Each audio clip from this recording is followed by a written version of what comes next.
అందరికీ నమస్తే welcome to garam garam వార్తలు చలో మస్తు వార్తలు పట్టుకొచ్చిన వార్తలు చూసే ముందు హెడ్లైన్స్ చూద్దాం పారి ఉమ్మడి మేనిఫెస్టోతోని సంబంధం లేదట బీజేపీకి మోడీ సారు షాక్ ఇచ్చిండు జనసేన టీడీపీకి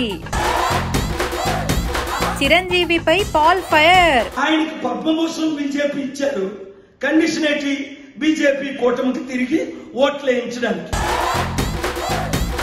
గుండెల మీద పచ్చబొట్టేసుకున్న అభిమాని మస్తు సంతోషపడుతుండు కేసీఆర్ ను కలిసిండని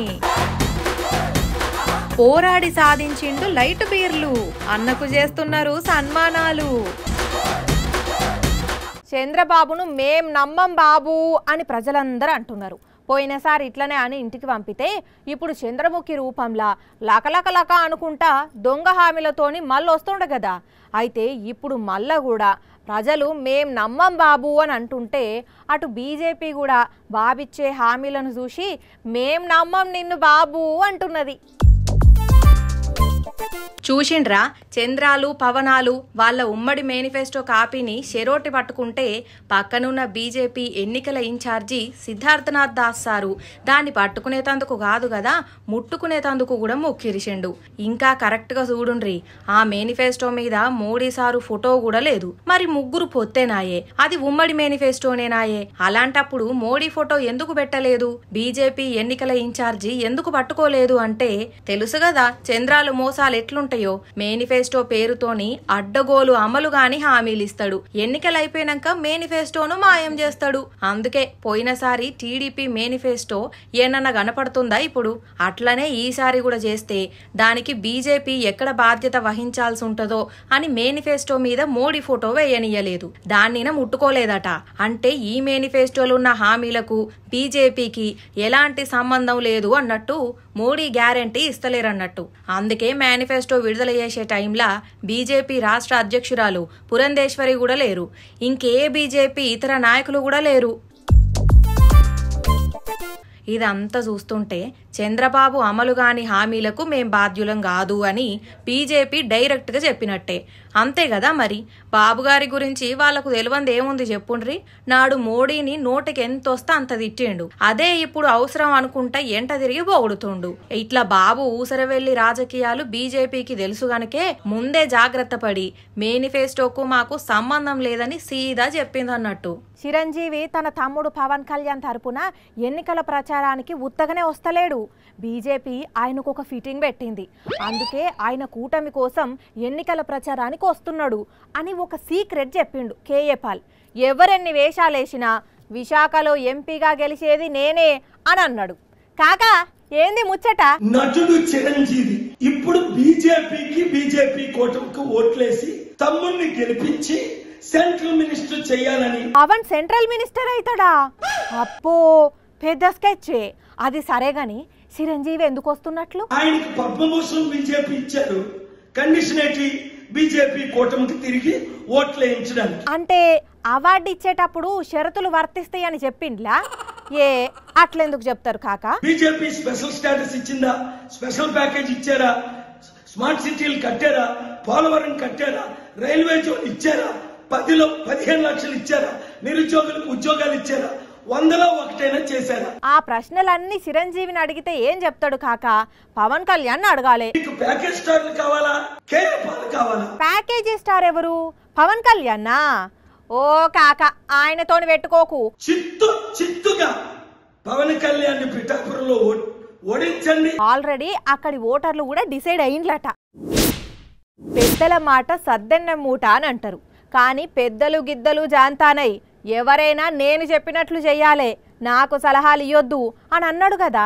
పవన్ కళ్యాణ్ నడుమ సలహాలు ఇయ్యం గాని నీ తిక్క వేషాల మీద క్వశ్చన్ చేస్తాం అని అంటున్నాడు ముద్రగడ పద్మనాభం ఈ నడుమ పవన్ ఇస్తున్న స్పీచ్ల మీద పద్మనాభం కొంచెం గట్టిగానే అడిగేసిండు సార్ అడుగుర్రి పవన్ కళ్యాణ్ గారు ఇంకో మాట తమది ఏ ఊరండి అయ్యా ఏ ఊర్లో పుట్టారు మీ మండలం ఎక్కడండి అయ్యా మీ జిల్లా ఎక్కడండి అయ్యా కొంచెం తెలియజేయాలండి అయ్యా ఎక్కడ పుట్టినవని అడిగితే 5 జిల్లాలు 10 ఊర్లు 15 మండలాల పేర్లు చెప్తాడు ప్రస్తుతానికైతే హైదరాబాద్లోనే ఉంటున్నాడు హైదరాబాద్ నుంచి పిఠాపురం అంతా వచ్చేయడానికి కారణం ఏంటంటే ఎమ్మెల్యే పదవి కోసం హైదరాబాద్లో పొడి చేయొచ్చు కదా ఈయన ముదురైతే అక్కడ దేశ ముదుర్లు ఉన్నారు.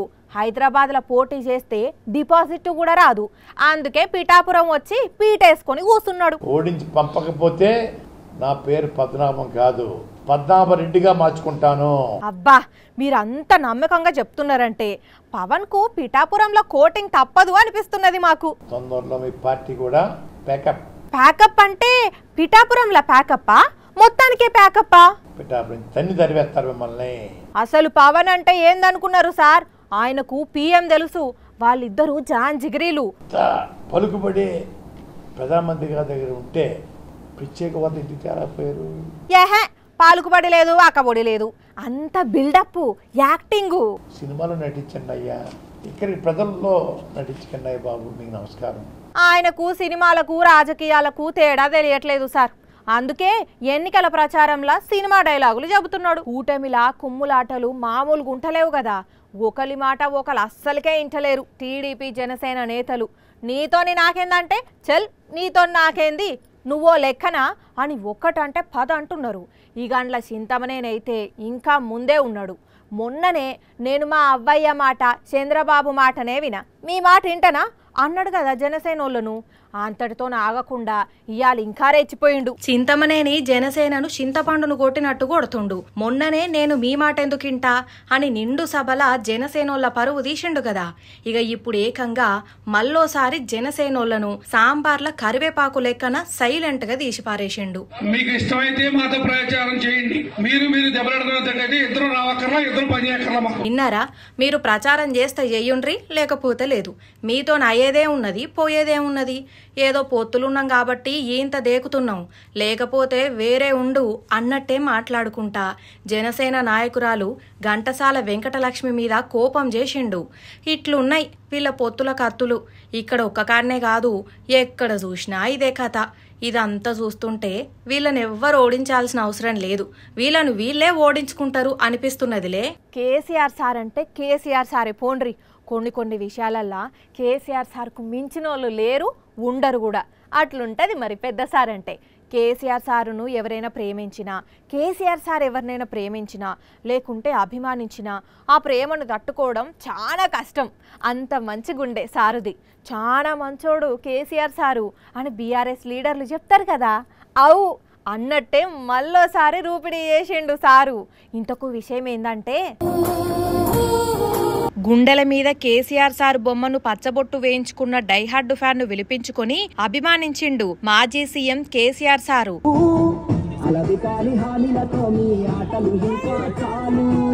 పార్లమెంట్ ఎన్నికల ప్రచారంలో భాగంగా పెద్దసారు ఖమ్మం టూరుకు పోతే తిరుమలయాపాలెం మండలం బచ్చోడు ఊరు రామకృష్ణ అన్న మీటింగ్ కొచ్చి సారు ఫోటో పట్టుకొని, నా గుండె బలం కేసీఆర్ సారు, నా గుండెల్లో సారున్నడని గుండెపై వేయించుకున్న పచ్చబొట్టును ఇట్లా చూపెడితే అది వైరల్ అయ్యి కేసీఆర్ సార్ దగ్గరికి బోబుడుతోని పిలిపించుకొని మాట్లాడితే ఇట్లా కాళ్ళు మొక్కిండు ఈ అన్న.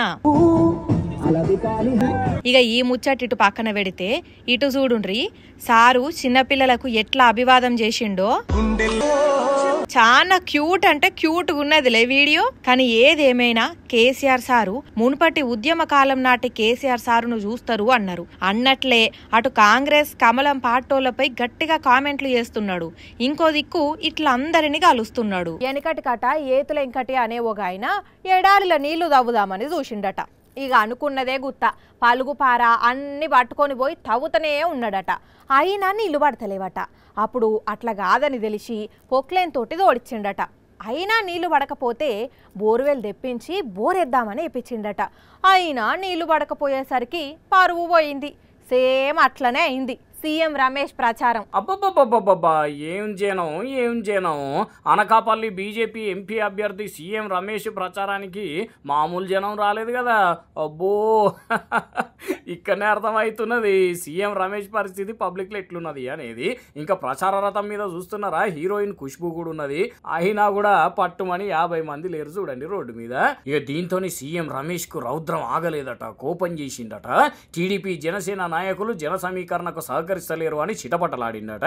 అయినా ఎక్కడి నుండి వస్తారు సారు, ఎడార్లో ఎంత తవ్వినా నీళ్లు పడతాయా చెప్పుర్రి. అట్లనే ఏపీలో వీళ్ళు ప్రచారం చేస్తే జనాలు వస్తారా? ఖుష్బూను తీసుకొస్తేంది, ఇంకెవరిని తీసుకొస్తేంది, ఎన్ని పైసలు ఖర్చు చేస్తేంది. అక్కడ పార్టీ బలమే లేనప్పుడు ఎవరిని తీసుకొచ్చినా ఏం లాభం లేదు, టైము డబ్బు బొక్క తప్పితే అనుకుంటున్నారట.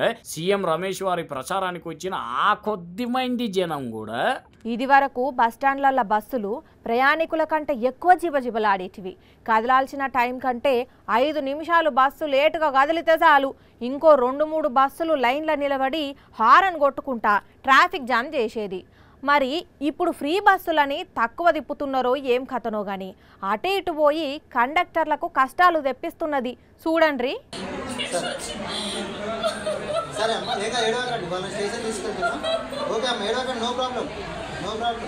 అయ్యో ఊకో అక్క ఊకో, బస్సు కండక్టర్ అంటే మస్తు ఖుషిగా ఉండాలి, మంచిగా మాట్లాడాలి, టక్క టక్క టికెట్లు కొట్టాలి. కానీ చేతిలో జ్యూస్ డబ్బా పట్టుకొని చిన్నపిల్లలకి ఏడుస్తారా? అక్క జర ఆగు. ఓ రాములా, అక్కకు దుఃఖం అస్సలు ఆగుతలేదుగా.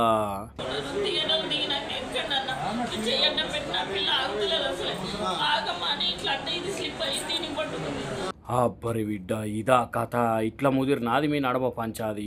మరి ఆ ప్రయాణికులు సపోర్ట్ చేయలేదు అక్క, అయినా వాళ్ళ సీట్లలో వాళ్ళే ఉండాలి. కానీ ఒక్కసారి అందరం చూద్దాం పట్టునరా బస్సుల కీసులట.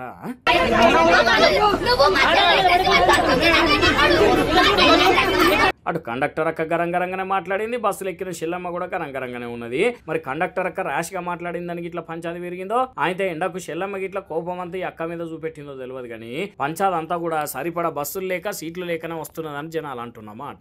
సిద్దిపేట జిల్లా హుస్నాబాద్ ఆర్టీసీ బస్సులో జరిగిన ముచ్చటిది. అన్నట్టు ప్రయాణికులు జర సిబ్బందిని కొట్టకుండ్రి, మాటలు అనకుండ్రి. బస్సులల్లో జనాలు పెరిగి వర్క్ లోడ్ పెరిగింది వాళ్ళకు.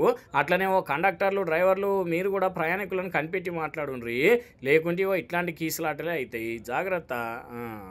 పొద్దున 9ంటికి ఏసీలు ఆన్ చేస్తే కరెంటు పోయినప్పుడు తప్ప మళ్ళా బంద్ చేసుడు అన్న ముచ్చటే ఉంటలేదు. కూలర్లు ఉన్నోళ్ళు ఫ్యాన్లు ఉన్నోళ్ళు కూడా బంద్ చేస్తలేరు అనుకో రాదుండ్రి. మరి ఆ తీరుగా మండుతున్నాయి ఎండలు. బయట అడుగు తీసి అడుగు పెట్టే పరిస్థితులు అస్సలు లేవు, అంతగానం ముదిరినాయి ఎండలు. మరి మనమే ఇట్లా ఏసీల కిందుంటే పిట్టలు మూగజీవాల పరిస్థితి. అందుకే ఇక్కడో అన్న పిట్టలకు ఏసీ పెట్టిండు. పిట్టలకు ఏసీ ఏంది అంటారా? చూడండి మీరే. కిలకిల పలికే పిట్టల కోసం వచ్చింది ఒక ఏసీ అని ఆర్ఆర్తో పాట పాడాలనిపిస్తున్నదిలే. మరి ఈ పాట కాకుంటే ఇంకేం పాడుతాం? ఒక దిక్కు మాడు వలగొడుతున్న ఎండలకు పిట్టలే మాడిపోయే పరిస్థితులు ఉన్నప్పుడు ఇంత మంచి ఫౌంటైన్ దొరికినాక ఇవి ఎంజాయ్ చేయకుంటే ఏం చేస్తాయి? మనం ఈ పాట ఆర్ఆర్ కాకుంటే ఇంకేం వేస్తాం గాని అగో పిట్ట నీళ్ల చుక్కల సంబరానికి ఉబ్బి తబ్బిబ్బై ఎట్లా ఎంజాయ్ చేస్తున్నదో. నల్లగొండ జిల్లా నకిరేకల్లా ఒక పక్షి ప్రేమికుడు చేసిన ఉపాయం ఇది. చెట్ల మీద నీళ్లపై పేసి దినం పొద్దున 2 గంటలు, మధ్యాహ్నం 2 గంటలు, సాయంత్రం 2 గంటలు నీళ్లు కొడుతుంటే 100 కొద్ది పిట్టలు వచ్చి ఇట్లా సేద తీరుతున్నాయి. ఒళ్ళంతా తడుపుకొని రాగాలు పెడుతున్నాయి. ఊర పిసికలు, గువ్వలు, నల్ల పిట్టలు ఓ మస్త్ అంటే మస్త్ వచ్చి వాళ్తున్నాయట. కానీ అన్న మాత్రం మంచి ఐడియా చేసిండులే. ఇంట్లో చెట్టు మీద పిట్ట వాలితే ఎక్కడ రెట్టేస్తాయోనని ఎల్లగొట్టే ఈ రోజుల్లా ఎండాకాలంలా ఇంతగానం చెట్ల మీద నీళ్లను వదిలి పిట్టలను సాదుతున్నాడంటే అన్నా నువ్వు సూపరే.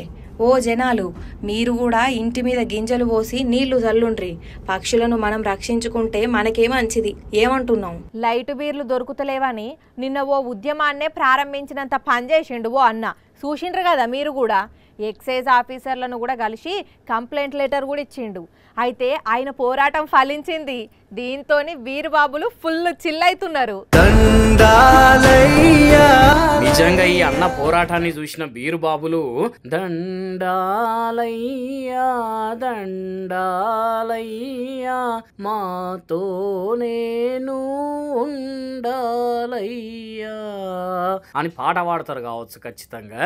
ఎందుకంటే ఈ అన్న మొత్తానికి లైట్ బీర్ల కోసం పోరాటం చేసి సాధించిండు కాబట్టి. మరి ఒట్రకి తరుణ్ అనే ఈయన తాగుబోతుల సంఘం మంచిర్యాల జిల్లా అధ్యక్షులు. ఎండాకాలంలో తాగుదామంటే లైట్ బీర్లు దొరుకుతలేవని బీరుబాబుల దగ్గర నుంచి కంప్లైంట్ వచ్చేసరికి సమస్యను లైట్ గా తీసుకోకుండా నిన్న పోయి జిల్లా ఆబ్కారీ ఆఫీసర్లకు కంప్లైంట్ ఇచ్చిండన్న. స్ట్రాంగ్ బీర్లు తాగలేకపోతున్నాం సార్, లైట్ బీర్లు తాగితే చల్లగా ఉంటది పానం.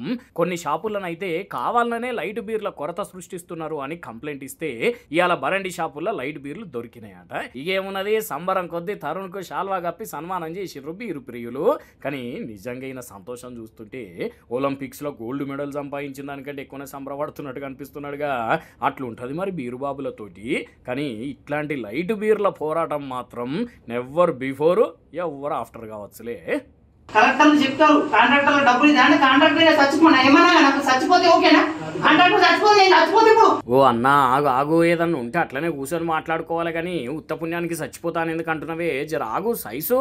ఎవరవుతారు 3 సంవత్సరాలు చెప్పు ఆ సర్పంచ్ మాట్లాడుతున్నాడు. ప్రతిసారి JCB bill, petrol bill, diesel bill, ఎన్ని బిల్లు నేను చూడండి మీరు. గవర్నమెంట్ ఏం కలుస్తుంది అని 4 గంటలు బయటకు వెళ్తాడా? అబ్బో అన్న పాయింట్ టు పాయింట్ ప్రభుత్వాన్ని గట్టిగానే ప్రశ్నిస్తున్నాడు. మరి అయినా ప్రభుత్వాధికారులు ఎందుకు సపోర్ట్ చేస్తలేరో, అందరికందరు ఎందుకు గమ్మునుంటున్నారో గానీ అసలు ఈ అన్న ఎందుకు ఇంత ఆవేదన చెందుతున్నాడు అంటే, కామారెడ్డి జిల్లాకు చెందిన ఈ అన్న చిన్నపాటి కాంట్రాక్ట్ బట్టి 2021లో అక్షరాల 30 లక్షల రూపాయలు పెట్టి గ్రామ పంచాయతీ కట్టిండట. కొద్ది రోజులకి 20 లక్షలు మంజూరైతే ఎత్తిండట. ఇక గంతే, ఇక మళ్ళీ ఇప్పటి వరకు రావాల్సిన తతిమ 10 లక్షల కొరకు 10,000 సార్లు తిరిగినా ఎవ్వరు సంతకాలు పెడతలేరట. రేపొస్తాయి మాపొస్తాయి అనుకుంటా తిప్పుతుండేసరికి వస్తాయా రావా, ఇస్తానంటే ఇస్తానని లేకుంటే లేదు, తెచ్చిన అప్పులకు మిత్తిలు కట్టలేకపోతున్నా అని ప్రభుత్వ ఆఫీసర్లతో పంచాది పెట్టుకుంటే సముదాయించి జల్దిగా అయ్యేటట్టు చూస్తామని అయితే అన్నారట. ఇప్పటికీ మరి పాత గవర్నమెంట్ అంటే బిల్లులు ఇస్తలేదని ధర్నాలు చేసి ఇప్పుడు కొత్త గవర్నమెంట్ ఇస్తానని చెప్పి నాకు ఎందుకు ఇస్తలేదో కానీ అన్న ఆవేదనను చూస్తే అప్పులోళ్ళు గట్టిగానే తిప్పలు పెడుతున్నట్టున్నారు పాపం. ఇక ఇవి మరి ఇయాల్టి గరం గరం వార్తలు. మళ్ళా రేపు ఇదే టైంకి ఇట్లనే మస్తు వార్తలతోని కలుసుకుందాం. అప్పటిదాకా చూస్తూనే ఉండండి సాక్షి టీవీ. టైం యాదుకున్నది కదా, రాత్రి 8:30కి మళ్ళీ పొద్దున 8:30కి ఉంటా మరి.